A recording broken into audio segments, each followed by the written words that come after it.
number one is electrified track. The MD, everybody, Mr. Jelaba, as you mentioned, have done a very good job in terms of doing advocacy, yes, and with the help of yourself and your media outlet.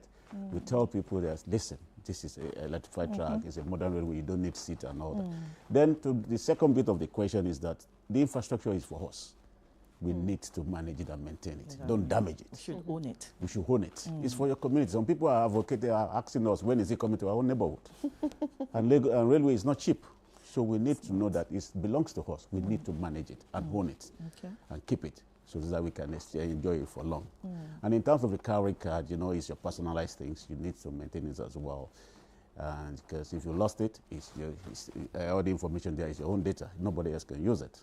So my own advice or my own suggestion is that people own the infrastructure and let's manage it so we can get the better out of it. Okay, talking about expansion, before I go to the training center, talking about expansion, I hope Lagosians will not have to now expand their pockets.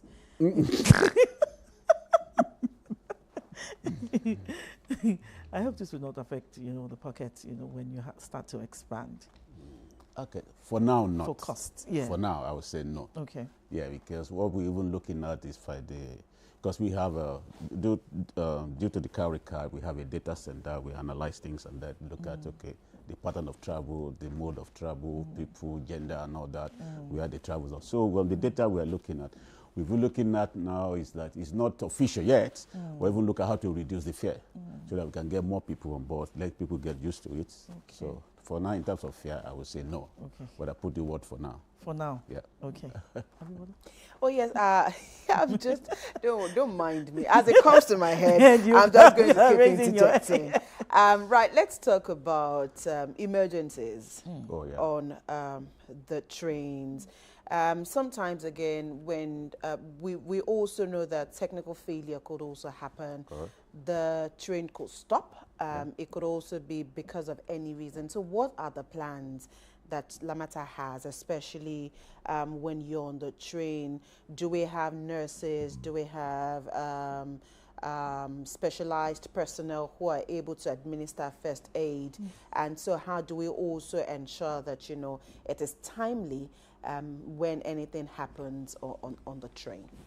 Another good question. Yeah, what we've done so far is that part of what we submitted as our safety management system is the emergency plan, which is critical to us, and we have the mandate to review it every year. In terms of most of the you see on the blue line and red line have been trained to be first aider. So they can administer first aid, and all the trains we have first aid box. And then another thing we've done so far is we identify all clinic and hospital along the corridor. We wrote to them. Even as of tomorrow, we're having a meeting with them. That's on the red line. So that should we have any emergency, so we can even quickly reach out to you and then or transport the customer to you. So yes, we are looking at that. And in terms of the train itself, the train has some major safety equipment. In terms of the modern railway, he has a speed profile, he has all those things. And there's even a bell of emergency there on this train that if you break it and press it, you speak to the driver immediately, so he can stop at the next station or they can attend to you. And most of our trains, we have a security on the train, mufti. They are not in uniform, so they can assist you. Yes, so all those things have been taken into consideration. So we have a lot of things in terms of safety, emergency, a robust one, I would say. Okay, still talking about safety, you know, passengers, you know, see the stations, they see the trains, but, you know, they don't really know what goes on behind the scenes. So what makes LAMATA run this train services safely every day? I would say dedication and then expertise, and then the thoughtfulness into the design and to the structures in terms of operation as well. Because LAMATA have done so well in the Brilliant operation that as we speak, it's zero accident. And it has carried more than 5 or 6 million passengers, and we are operating 94 trips now a day. So there are a lot of people that's gone into that, expertise, trainings, and we are hoping to not feedback, improvement, And LAMATA has gone by in terms of recruiting people that has expertise on that area to assist them, what they call capacity building, capacity knowledge transfer and all that. So it's those are the things we look at and it's helping LAMATA to strive on that angle. Yeah. Now, let's go to the training center. What does this mean? Why did you now think of a training center from LAMATA? Good question. And as I said earlier on, there's a skill gap in the rail expertise in Nigeria, as we all know. So we've looked at that, and part of what we said is like, let's emulate what is done internationally. Presently, most of the people that operate the trains are, initially they are not Nigerians, but now everything has been transferred to Nigeria. 95% of them are Nigerians now. On that blue line, I can say categorically 5% of people that operate the blue line are Nigerians. So we've now learned from that a lesson. We've went to Metro Istanbul, got travel out of Nigeria for training and all that. So we now say, okay, there's a template being copied from the international world, which are the two wheels. Most international organizations that operate railway have the training institute affiliated to a university or accredited by a professional body. So let's look at that and emulate that in Nigeria. So then we look at who is our partner that we understand, then we now narrow it down to the Chinese railway, because they are the one, they build the railway, their infrastructure, the rolling stock itself, the operating, and we know China's is very good, they have a good record on railway as well. So then we narrow it down to them. So we have a meeting, look at the proposal and all that. That's why we now said, okay, let's build a training school in Nigeria, so that the skill gap, we can then catch them young. Pardon me to say that, if that's allowed to be said. In terms of all the graduates that we are going to pick, people that you're going to be trained there 3 years, certified. So then you can then go to employment on the railway. What exactly are they going to train them on? What are the courses you have on ground? Oh, well, professional certification on railway in terms of customer service, railway maintenance, PIW, which is the track, signaling system, Motorola in terms of the motor of the train, the rolling stock maintenance as well. So then even the planning, the schedule of the train as well is a thing that you need to study and be certified on. So there are a lot of courses that area of discipline. I studied as a surveyor in engineering, then went to operations, went to engineering. So the railway is big, and you know that Lagos is growing. So it's growing, and the railway network is growing as well. So we need to now start planning so that we try to cover the skill gap. That's what we're planning. That's what we are doing. Okay. Yeah, so we know that, of course, the rail system is to move a large number of people, but beyond moving people from point A to B, are there social or economic impacts of the rail service, especially on a state like Lagos? Good question as well. Social impact and economic impact, yes. We can see now for the past record, I don't have it off head, Mr. Jelabi might have that. It's like, I don't see whether there's no week we don't have student excursion on the train. Okay. Yes, I don't see, and the minimum we see that maybe 30, 40 students come. We can even have 4 schools on the train doing excursion on the train. It's a thing that goes. So it has benefited Lagos State. People know now, the awareness is there. There's social impact. On the Sunday time where we operate the skeleton due to maintenance, you see people coming on excursion with their families and all that. So and the social impact is it has created jobs, people can plan their journey, and the economic benefit as well is there. It reduces the impact on the wear and tear on the road and then increase job employment. Okay, let's talk about the remaining lines. People from Lekki, people in Ibeju, people in Agege here, Ikeja. We're looking forward to also enjoying the railway. So, what's next?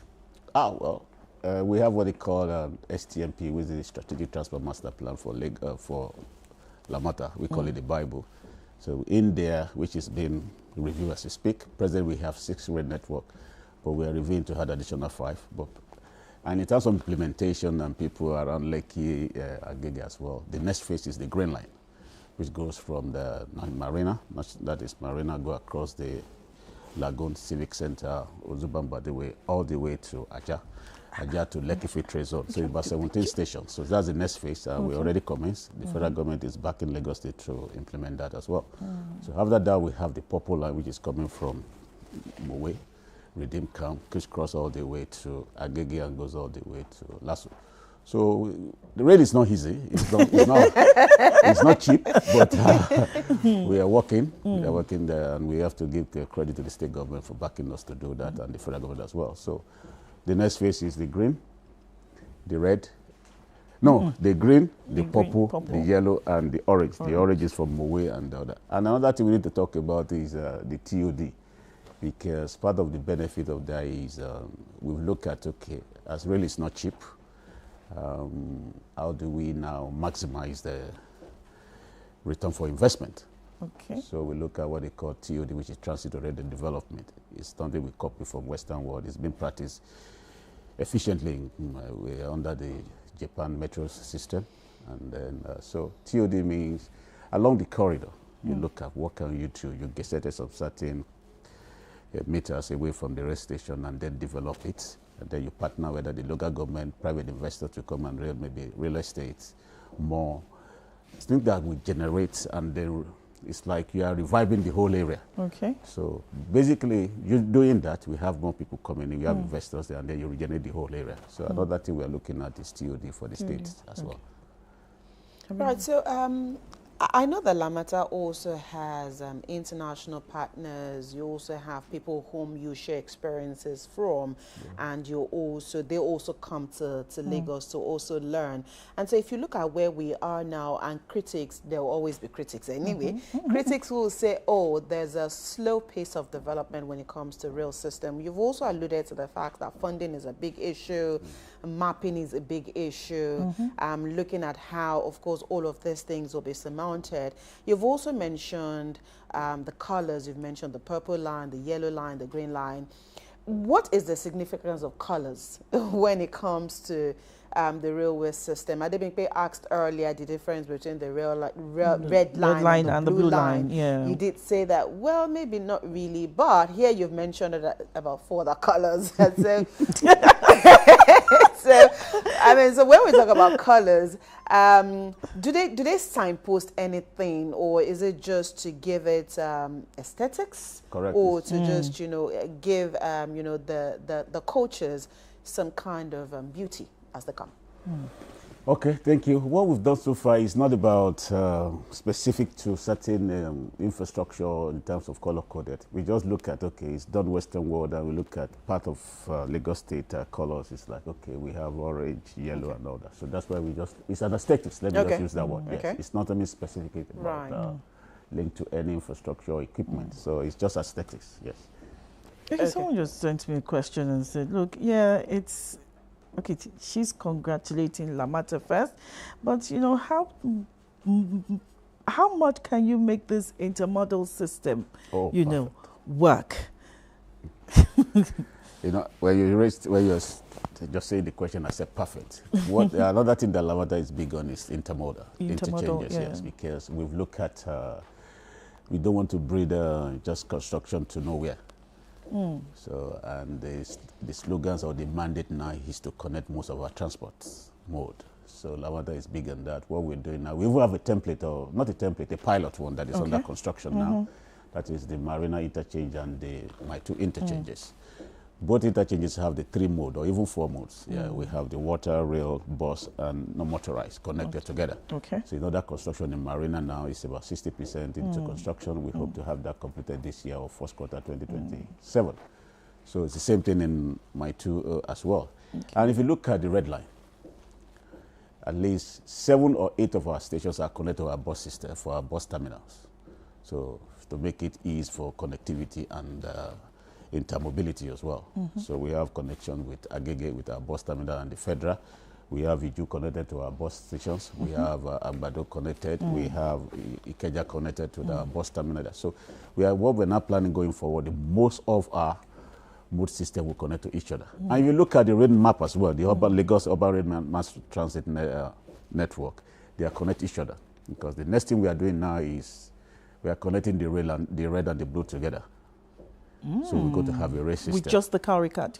No, that is, the card works on all modes. All regulated mode. Okay, even with the green, orange. Everything, that's what it's going to use. One single Cowrie card works on all modes, whether it's bus, rail, and ferry. So, but in terms of connectivity of modes of transportation, we want to connect the red and the blue, so we have a rail system. So, the red goes from Agbado to Oto, that means Oyinbo. So we are now having to connect about 2.1 kilometer from Oyingbo to Marina. So you can move from Marina, you can come from Agbado all the way to Marina. What? So that's the plan now. So that is in place. The contract is awarded. We are trying to implement it pretty soon. Okay. Lagos is, many have termed Lagos as a city that never sleeps. So in looking at, and I know that Lagos also has, Lagos plans ahead. And there's always this development agenda where we always see the future and we begin to work towards getting into the future. So part of the new possibilities of the rail system, are we ever going to, or is there a plan to maybe in years to come have 24-hour rail system where at every particular point in time, be it day, be it night, there will always be rail service from one point to the other? Can I add something? Can you add? Can we have, at some point, are we ever going to have the underground system also? I like that dream. 24 hours underground. Perhaps we're just you know we're toying with so many things. Actually, there's nothing stopping us from doing that. But we need to start. It's like somewhere. You take a leg. If you start running, you fall. So let's get what we're doing now. Then I think that's the next phase. Because if you look at what I said, presently now, the blue line started around 9 in the morning. Initially, it goes to 7. Now it's 6 a.m. Okay. So we look at the dynamics and then we improve it over time. So I can't rule that out. I think that might be in the possible future. But for now, let's get what we're doing right for now. Okay, so far, as we begin to wrap up this conversation, every infrastructure project has its own obstacles. What has been the major challenge, for you personally during this whole period? The experience so far is because you said you came in through the World Bank. To look at is that it's like the first thing is to get the backing. Okay. Because you might have different plans, you might have everything. It's going to be have your document done, the reports. If you don't have the backing, you get the dust, right? And the major thing is the power. Because all modern railways now is being electrified. And we look at Nigerians, we are still doing fine. So in terms of, so what we've done, so the challenge is how to get the blue line operate. And eventually we got it very well. We have an independent power plant that powered the blue line, dedicated for it. So that the challenge is how to get it done then. And eventually we got it done with the local engineers, a consulting firm that are very good at that. So the challenge then was the power and then funding as well. And the experience so far is that, okay, as I said, rail per kilometer is doesn't come cheap.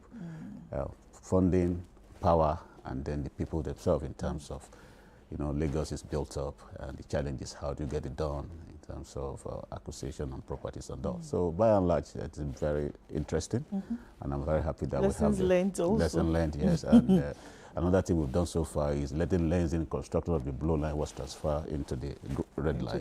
And the red line is operational now, it's going to be transferred to the green line. So that's the way we've been doing our things, and everything's been documented. And we have a section, we'll look at it and then implement that in awarding and design the next phase. So those are what we've been doing so far. Okay. Right. Maybe my final question, though. Okay. As yes, it's almost time. As laudable as the project is, we're here and relishing about all the good things that you're speaking about. I know there's still a lot of people who are still very skeptical about going on either of the lines you've mentioned this morning. So what assurances are you giving to such people to at least give it a trial, and perhaps that will convince them to believe what you've said this morning? So in terms of safety, in terms of all the assurances really that you can give on both lines. Okay. Thank you. Part of what I think we do best is to safety of our customers, our passengers. In all of our rolling stock is that there are safety fixtures built into it. Number one, the train cannot go beyond the profile speed. Oh, okay. Yes, if it's profiled to go 40 or 60 miles an hour, if the driver drives to try to go beyond that, the automatic brake system comes on board. So that will put the train to an halt. The second thing we've done so far is that there's what they call dead man switch, and the rolling stock is off. It comes off every 90 seconds. If the driver does not acknowledge it, it comes up and put the train to stop. Those are all the safety features we build in it. We have cameras on it. And in terms of what we've done so far is, as I said earlier on, we have Mufti, we have partners in Lagos State Neighborhood Watch. Neighborhood Watch, yeah. They have them in the station, and we have the Mufti on the train as well. And we have, on the Blue Line, just under 5 stations, we have more than 300 cameras. Oh. And LAMATA has done so well in that we have what they call control center built in LAMATA that have a real-time field into the stations. Anything happen on the station, we can see it from our own station, from our own headquarters. And each stations have a dedicated office that have live field cameras that check what is going on. So then in terms of the track itself, we have a camera, we have what they call it NGRT, broken rate detector system. If you go to our track and try to cut it, it sends a signal to my phone or the operating system. So all safety features have been built into it in terms of manpower, in terms of technology, in terms of even the written documents, in terms of what happened, in terms of if things got lost on the train, what do you do to it? If people is sick on the train, what do you do? So we have a robust system in terms of safety. I will encourage Lagosians to please come on the train and experience it. A robust system in terms of safety. Yes. I hope you heard it all. Your safety is guaranteed. Correct. On the blue line, on the red line. So why don't you just drop your cars, and get on these trains? Thank you very much, Engineer Olasukomi Okusaga. He's a technical advisor, Public Transport Rail LAMATA, that is Lagos Metropolitan Area Transport Authority. And we've been talking about Lagos Rail expansion, new licenses, new possibilities. We'll be right back after this short break.